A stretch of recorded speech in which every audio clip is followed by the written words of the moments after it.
All right, welcome back to the Spinning Backfist MMA show, ladies and gentlemen. It is Robbie Fox, it is Big Ev, it is Jack Mack, and it is our friend Donn Davis of the PFL. We had to get Donn Davis back on the show because the PFL launched some giant news bombs this week, the biggest of which being Francis Ngannou has officially signed with the PFL.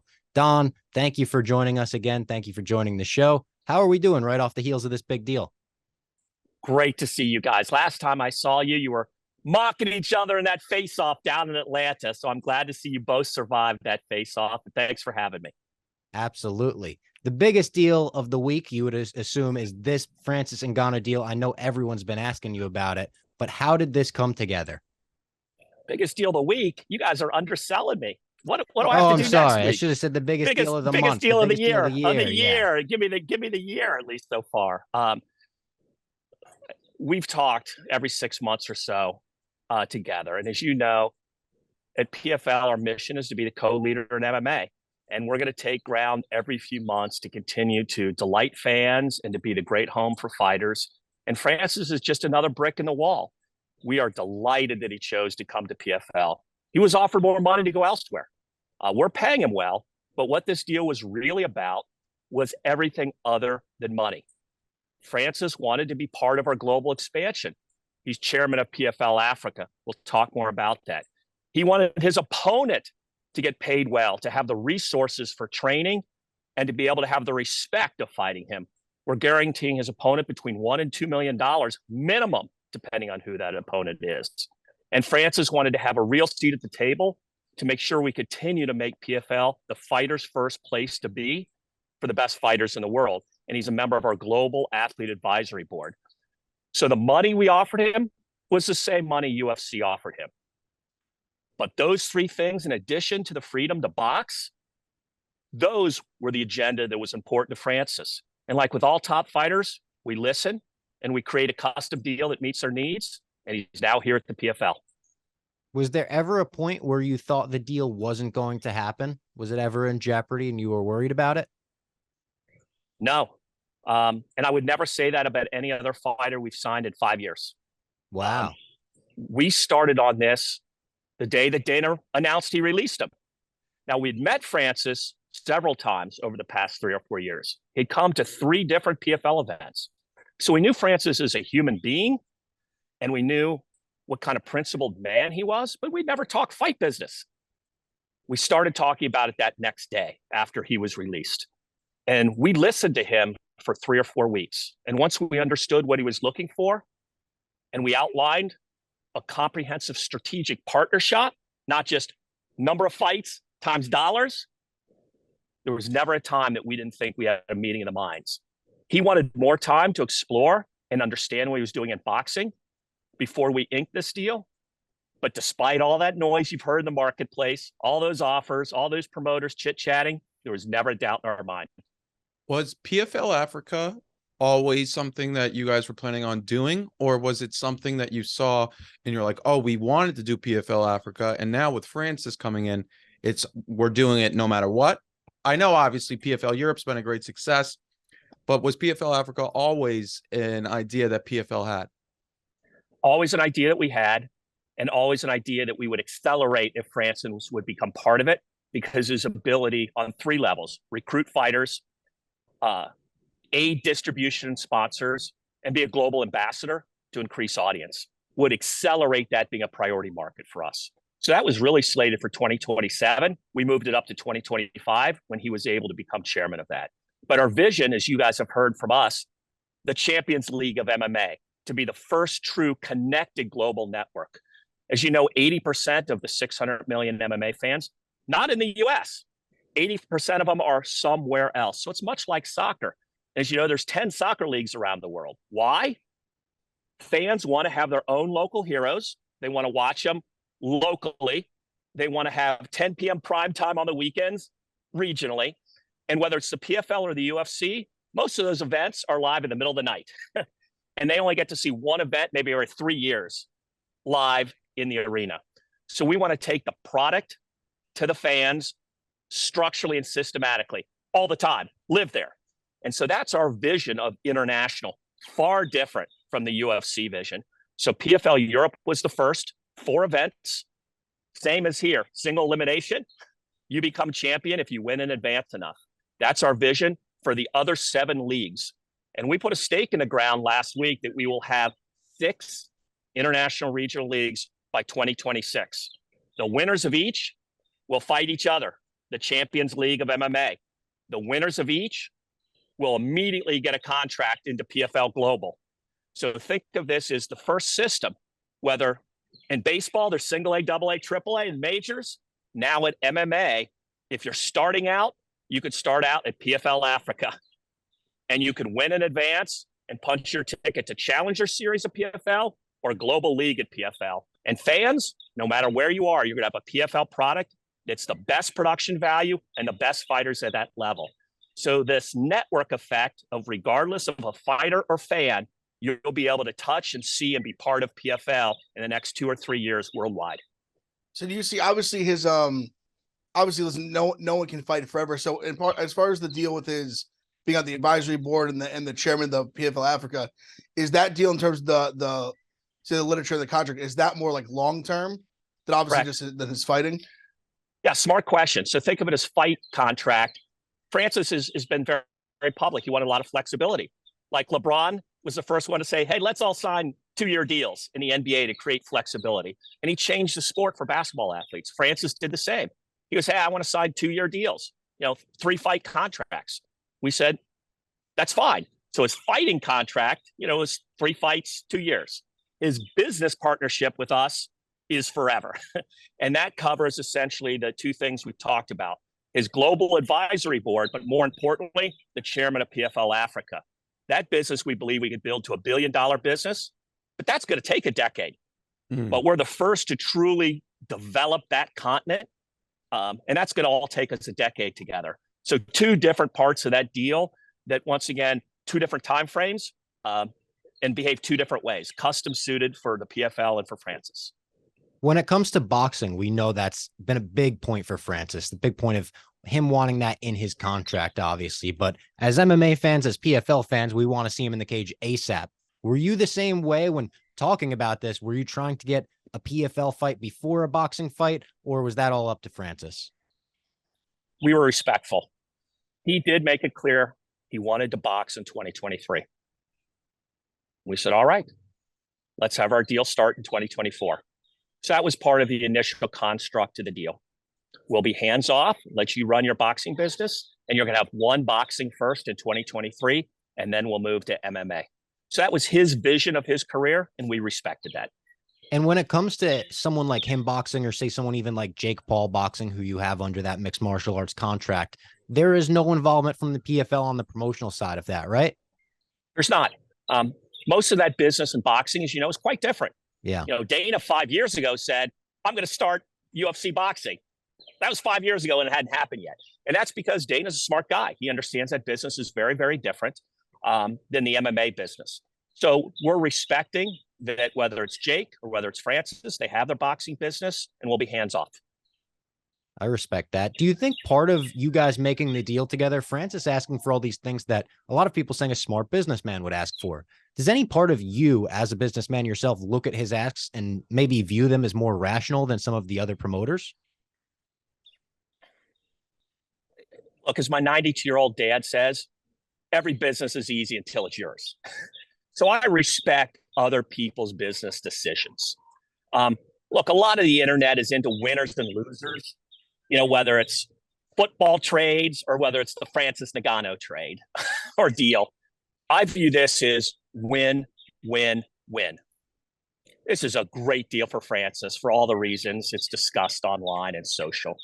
This is a huge win for PFL. Opens our pay-per-view division. We got Francis and Jake as headliners in 2024.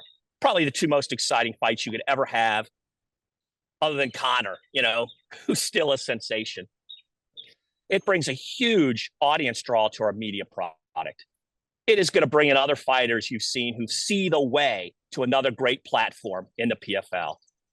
And it's also a win for UFC. They're going to be just fine.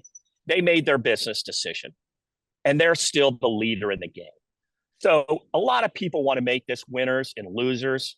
Everybody won here. And the fourth winner is all the other top ranked MMA fighters in the world. If I'm a fighter, May 17th was the best day of my life because I saw there's another path. PFL has the same distribution UFC does, ESPN and DAZN.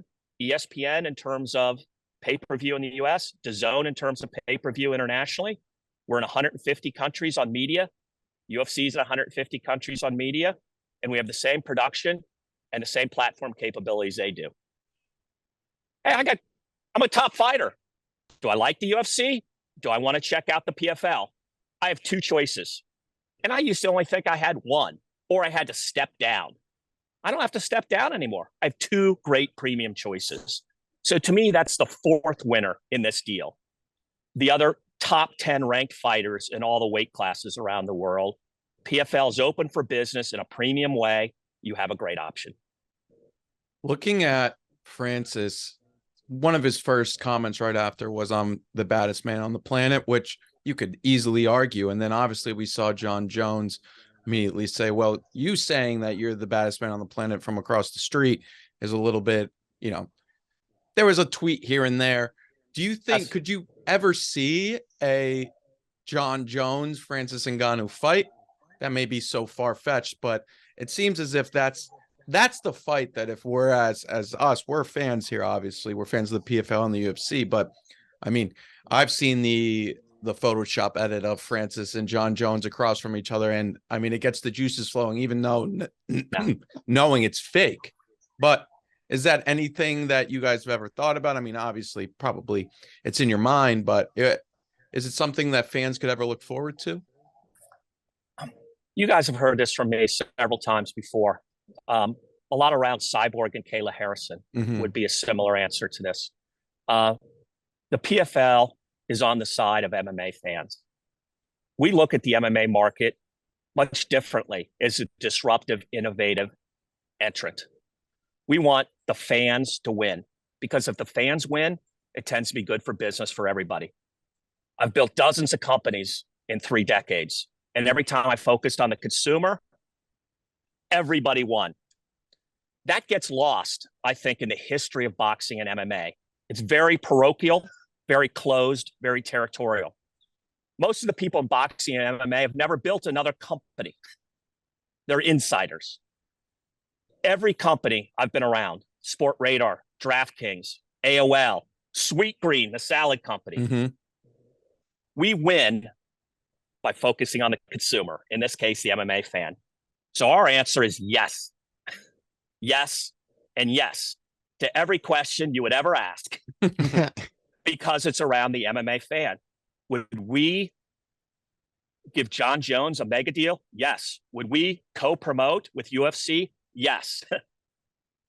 Would we do it on these terms? Yes. Would we do it in that way? Yes. Because the fan wants to see that. And more money and more audience and more brand credibility, and the pie gets bigger. Remember, MMA, 30-year-old sport. Basketball, 75. Baseball, 150. MMA pie, this big. It's going to be this big. So the more we focus on our fans, whether it's PFL or UFC, everybody's going to win. So our answer is yes. I'll say, bouncing off kind of his question, obviously with him, when Francis is not scheduled to fight MMA until 2024, I'd seen somebody be talking about his opponents obviously going to get paid well. Kudos to him for fighting for that. Do you think it's more likely he fights the winner of the season's heavyweight division, or maybe it's someone else outside that hasn't been signed yet? Yeah, to me, what's so fun here is the mystery box of candy. And everything here is going to be good. There's been all kind of speculation, ranging from the PFL season to Verdum. Yeah. Let's just go from the full range. I believe it will be something else and bigger and more exciting than you have read so far in the last 3 days. Wow. We have 9 months. 9 months ago, people would have laughed if we said Francis was going to come to the PFL. So if I speculated what we would do now, people would equally go poo-pah. That will never happen. But believe me, don't discount our resourcefulness, our creativity. Who Francis will fight will be more interesting than what is speculated on the internet today.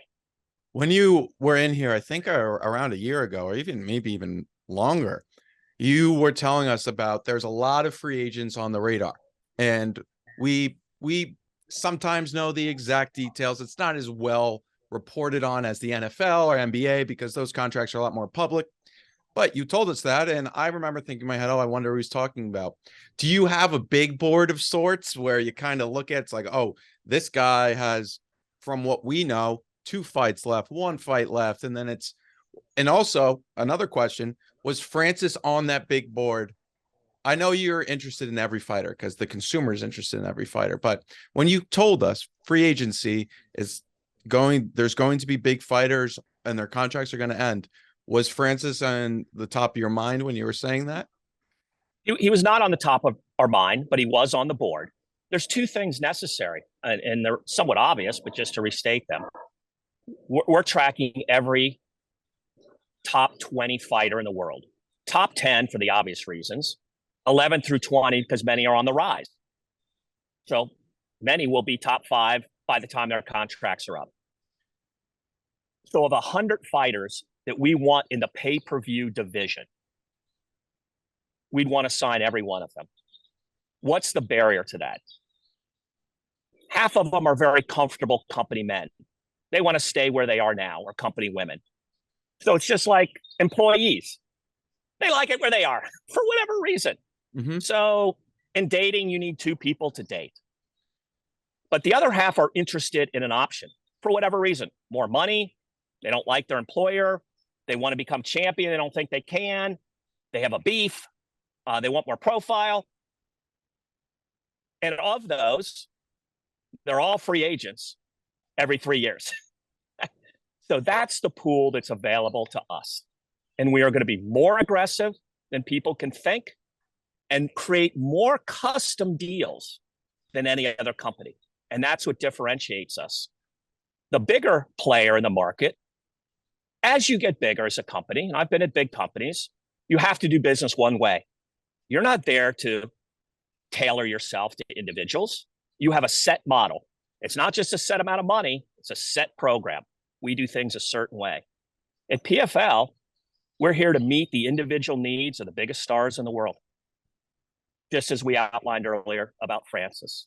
So we're open for business. And of those top 100 fighters, 50 will be interested in moving, and we'll create 50 different deals to meet their 50 different needs. How many of those will move in the next 3 years? Do not know.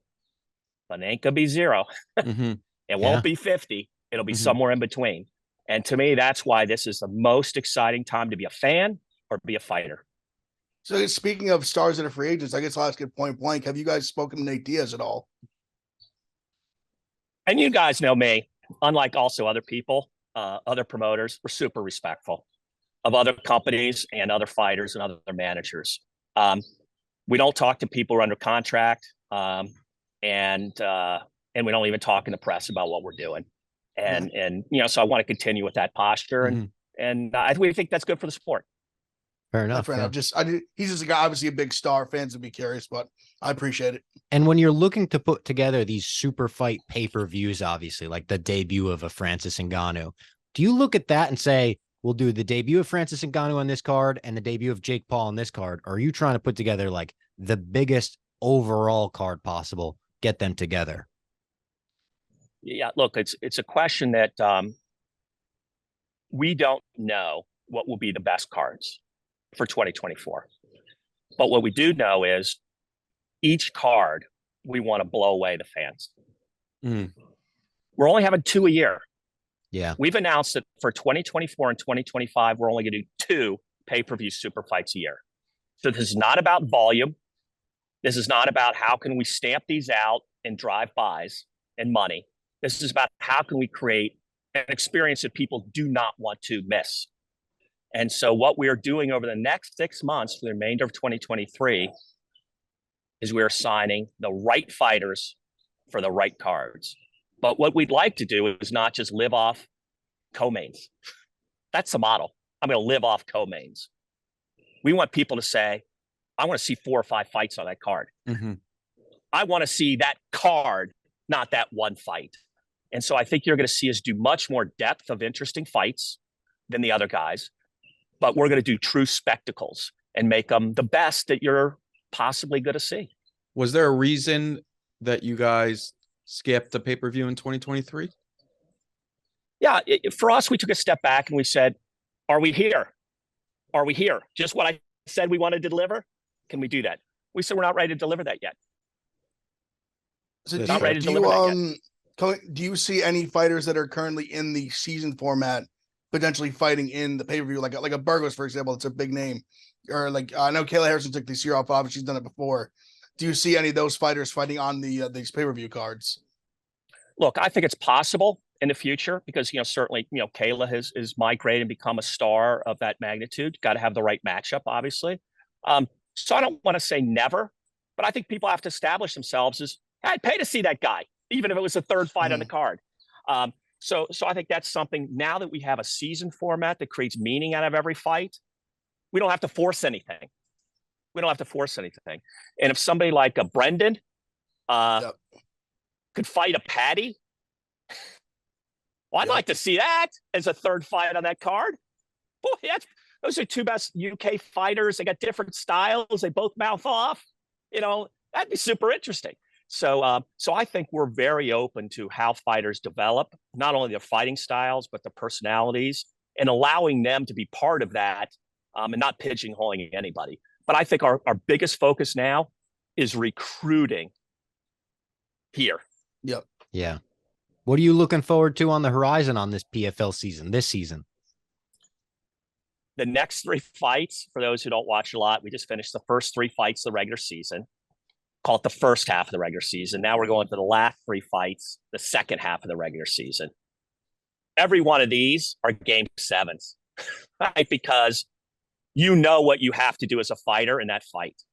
If you lost the first fight, you need a 6-point finish to make the playoffs. So you need a knockout in the first round or submission in the first round. So every one of those fights I love. Yeah. If you won 3 points, you must have a win.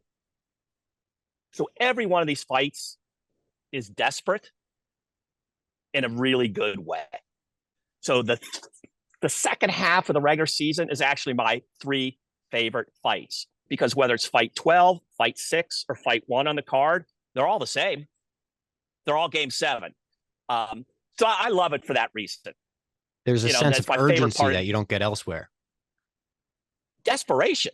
Yeah. It is truly, your season is done in June, and we will next see you in April of 2024, unless you knock somebody out the first round if you didn't win your first fight, and unless you win this fight if you won the first fight.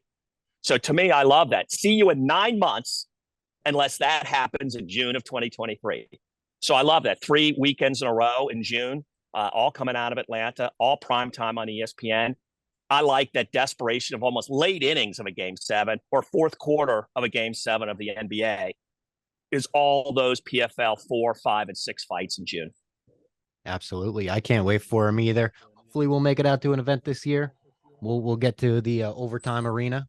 Last year was fantastic. Vegas was great. So yeah, Vegas, some great fights there for sure. Very excited. I'm really excited. And obviously, if you're in the area, go buy tickets to a PFL fight. It's an unbelievable time. These cards are awesome. There's the sense of urgency, the desperation in all the fights. Go support the PFL, support all the fighters. And Don, thank you very much for joining the program again. Always great to have you guys.